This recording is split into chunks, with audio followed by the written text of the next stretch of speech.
Hey there, today we're going to talk about plants. Actually, we're going to talk about the evolution of plants and how they've adapted to being the plants that they are today.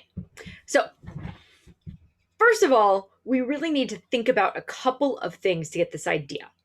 Let's start with if we're dealing with plants, what the key differences between plants and animals, because understanding how they survive is really going to be based strongly on what their key difference is. So, if you've never really thought about it before, there really is one very significant key difference between the things that ended up being plants and the things that ended up being animals if you go way, way back into the sort of evolutionary history of it. And it's that plants don't move.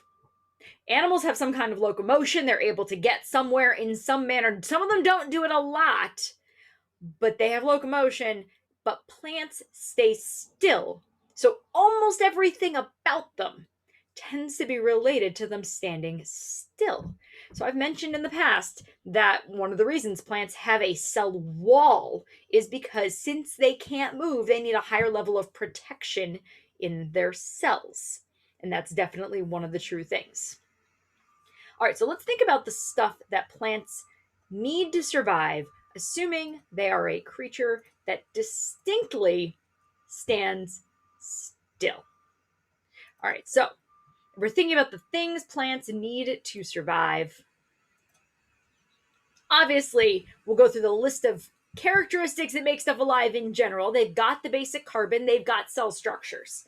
They need some kind of metabolism. You need metabolism to survive. And in the case of plants, that metabolism means getting food from somewhere and turning it into energy, which, like everything else, is done by cellular respiration. But where do they get the food from? Well, the key differential here is that they get their food from photosynthesis. Since they can't move to find food, they actually take the gas in the air around them in the form of carbon dioxide and they fix it to organic carbon, which means they turn it into photosynthesis. All right, so then we really should consider what the things are that you actually need for the process of photosynthesis. You need three major things for photosynthesis. You need carbon dioxide, you need water, and you need sunlight. So, key things plants need: carbon dioxide, water, and sunlight. All right, let's think of more things that they would need for survival. Well, if you're going to survive, as I pointed out with evolution and other things before, you need to be able to grow and reproduce. Both of those are key concepts, and they both kind of relate to each other, but they've got some differences. So, let's start with reproduction. Reproduction is a key concept. To reproduce, you need to be able to make more of yourself. In many cases, it means making copies of yourself. So you need to have processes like mitosis and meiosis, which means you're going to need resources that you get from metabolism. So that's an important part. Which of these two processes tends to be better for long-term evolution and spread? We already know that really it is the process of sexual reproduction, or meiosis, that is the one we're most interested in. So two bits being able to come apart and then come back together. And all of these, just like in animals, actually have some very, very similar parts. In the case of reproduction, plants typically have some kind of sperm and some kind of egg, and the two need to get together. So the key survival factor of reproduction is sperm needs to travel to an egg. If it can do that, then you've got a good chance at good sexual reproduction and having enough genetic diversity to survive. All right, once we've done that, then we're going to have a tiny organism that is going to need to grow.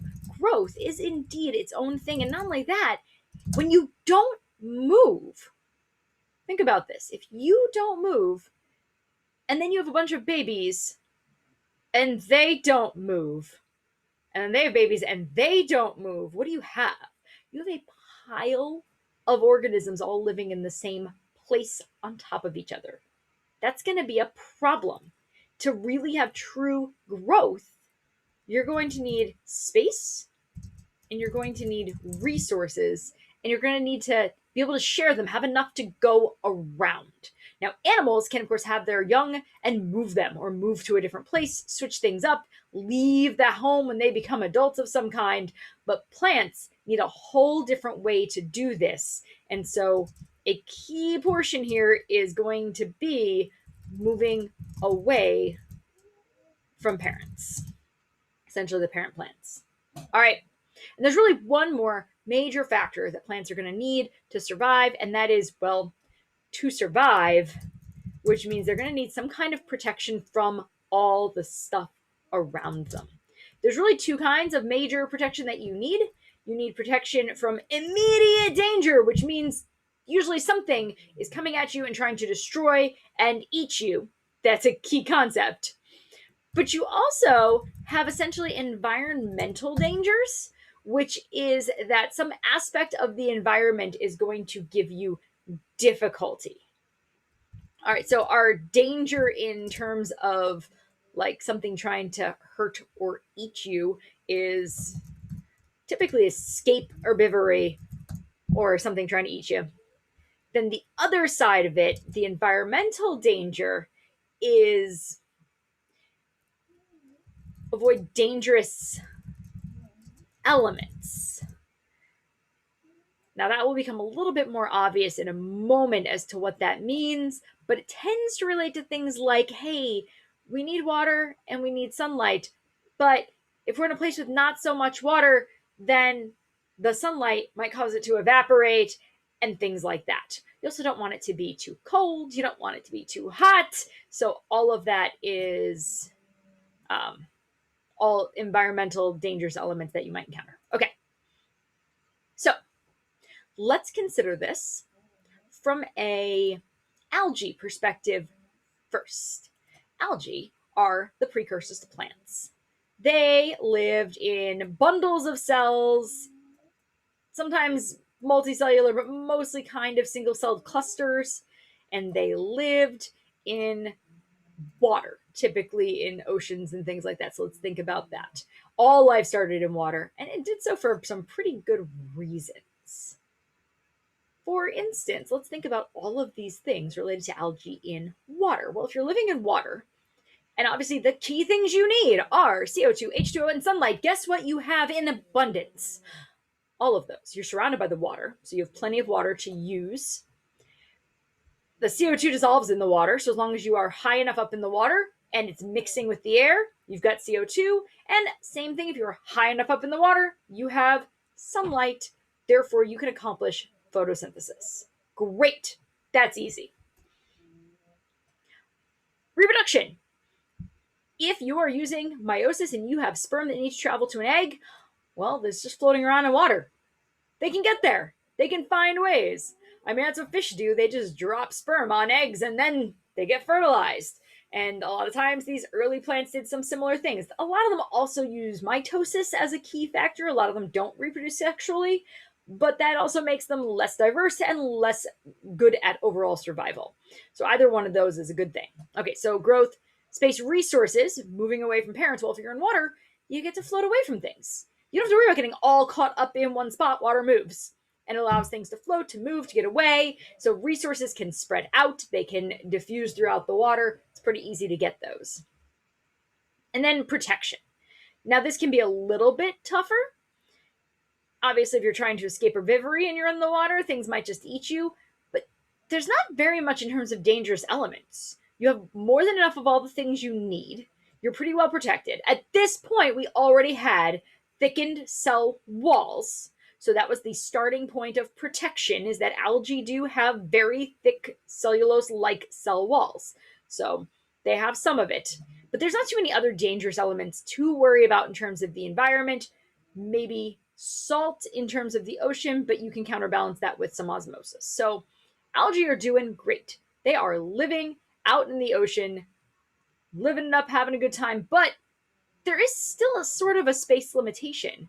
And there is a bunch of land that could be used. So if you're an advantageous type of little plant, you might say to yourself, well, what if I was able to get out of the ocean and stake some of this empty space on the dry land. So the ocean is getting awfully busy and awfully full of lots of little green things. All these green things living in the ocean. So what if you were to migrate to land? You might do a little bit better. All right, so what might be the very first thing you need to migrate to land? So I'm going to give a different color to our land things. Well, as we noted, one of the really key concepts here is avoiding dangerous elements, and land is very, very dry. You are going to need something for protection that involves being able to hold in water. So that is a key thing. You need an external protector because you can't run away and you can't float away. And it needs to be able to be tight enough to hold in the water that you need so you don't just dry up on the land. So also, one of the very first things that plants develop that makes them slightly different from algae is a cuticle. Cuticle is a waxy coat all the way around every plant pretty much that you encounter. And this cuticle is able to help the plant maintain structure. It helps it be a little bit harder to break apart, and it helps it hold in water because it is hydrophobic material because it is a waxy coat. So we grabbed a cuticle and put some little plants up on land. Now this is great. They have a little bit of protection because they've got a cuticle. They've still got plenty of sunlight because there's not too many of them at this point. They can still grab CO2 because it is in the air around them. Although now that we have a waxy cuticle, we do need to make sure that the CO2 can get in. So even though we have a waxy coat, we need to make sure of openings in the waxy coat to let in our CO2. So they do need to make sure of that. But we still have some issues. We still need to make sure that we don't just drop in one spot and stay there. So we need to be able to at least sort of move away from things. We also still have a reproduction problem. If our sperm need to get to our egg, they can't exactly swim across the dry land. So, and furthermore, even though we can hold on to some of this water, we can't really make it travel. So we can grab it, we can keep hold of it, but we can't push it to anything large. So we are not very big plants at this point. Very, very small plants, and they're very close to water because essentially they need to get wet once in a while. They need to get wet, then they can hold onto that water, dry out for a little bit, then they can get wet again. When they need to reproduce, they need to, again, get wet. They need something to help their sperm travel to an egg. So these are tiny plants, and they live near water. We call this group of plants the non-vascular plants.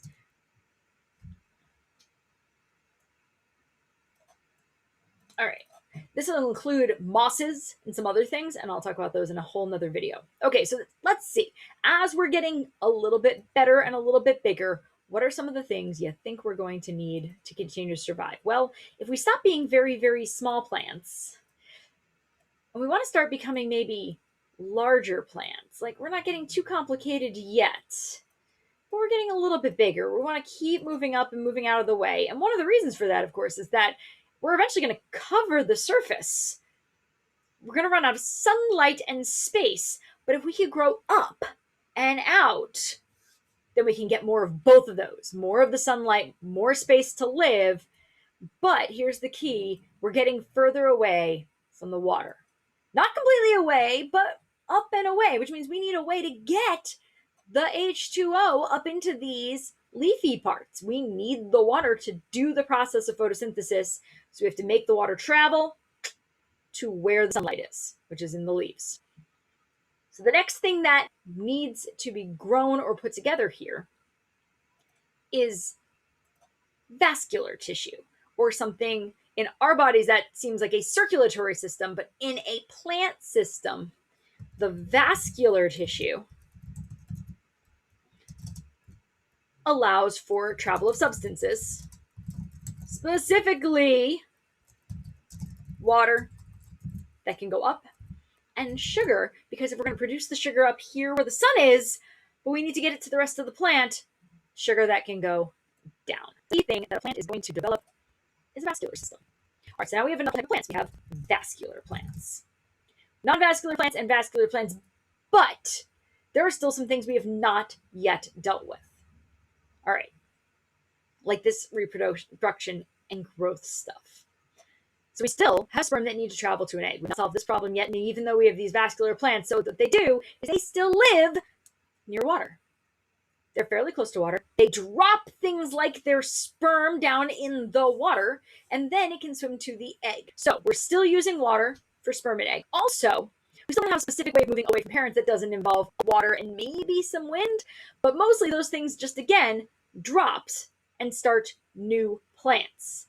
So the water also allows them to swish around a little bit. So these guys still have, they've got vascular tissue, so they have roots, which is the first time we've seen roots and true stems. But they've got to keep those roots near water so they can keep doing that. The key here is that one of the things we have not yet developed are seeds. So we also call these the seedless plants. Within the seedless plants, there's the original non-vascular version. There are the mosses. The vascular seedless plants are the ferns. And again, I'm going to go over some of those in a different video. All right, we've taken another step. That's great. Could we take yet even a further step in which we solve these problems? Well, we need to get our sperm to travel to egg, and we need to find a way then, once the sperm gets to the egg, for that to get away from the parent plant. Both of those essentially happen at the same time from an evolutionary standpoint, in that we create pollen, which is a way for sperm to travel in air. So we have now plants that have created pollen, which is little particles the sperm can live in, and so they can travel. They can get picked up by air and go somewhere. They do not need to rely on water. And we create seeds, which are a way for embryos to travel. Not always in air, but at least to travel. So now we are getting much, much further away from the water. We've got pollen, we've got seeds. Right now, though, as these plants get a little bigger, and they're going to enhance their vascular tissue structures as well. So now we're going to start to grow larger pieces that don't all need to be photosynthetic, but we will have some photosynthetic parts that can hang out, pick up what we need, and then create little pots and large egg bits and make seeds that can go flying around. So all of this is now stuff that relies a little bit more on wind and maybe some insects and stuff like that. All right. So again, upping our game, we now have plants with seeds. That's exciting. The first type of plants with seeds don't do anything special with their seeds. They just give them a coat so they can survive. They can get away from the plant. Boom, boom, boom. So we call these naked seeds, or gymnosperms. So we have our naked seedless plants. And then one more step. What if those seeds not only had protection, but a way in which they were picked up and taken even further from the parent plant so they could spread farther and farther and farther? And what if our pollen didn't just have to travel in air, but could get picked up by something and spread further and further and further? So now the plants start working with the mobile animals around them. Now, to work with the mobile animals around them, they need to have something the animals want or like.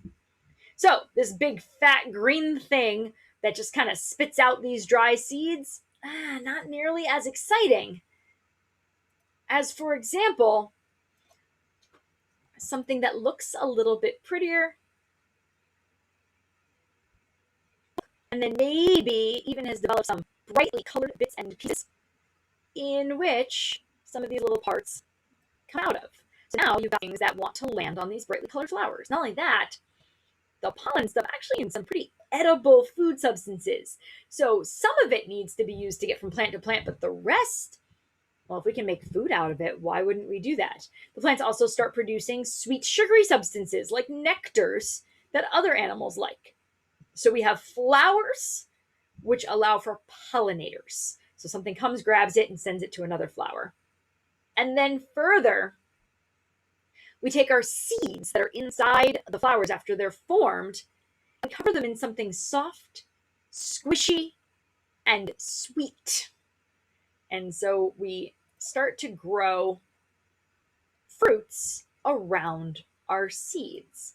And this gives animals an excuse to take the seeds somewhere with them. We'll grab those fruits. They're delicious. They contain the stuff we want. So it's a little bit of a co-evolution between plants and animals of various kinds, and especially plants and insects in some cases. But they'll eat the fruit, they'll drop the seeds somewhere else, new seeds will grow. So the last sort of stage of development of plants is, let me turn that back to brown, flowers and fruits.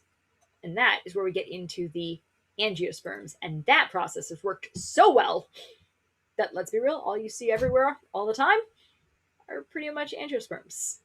So flowering plants have taken over the world thanks to all of these processes of survival and evolution. So starting with a cuticle or a waxy coat, developing vascular tissue so you can move the substances you need to get larger and closer to the sun without losing water, eventually establishing pollen in seeds so that things can travel from place to place, and then finally working with the animals to include their motility in the process of mixing everything up for the sperm and the egg and spreading your seed as far as you can possibly go. So that is the basic evolution of plants. I hope you enjoyed that.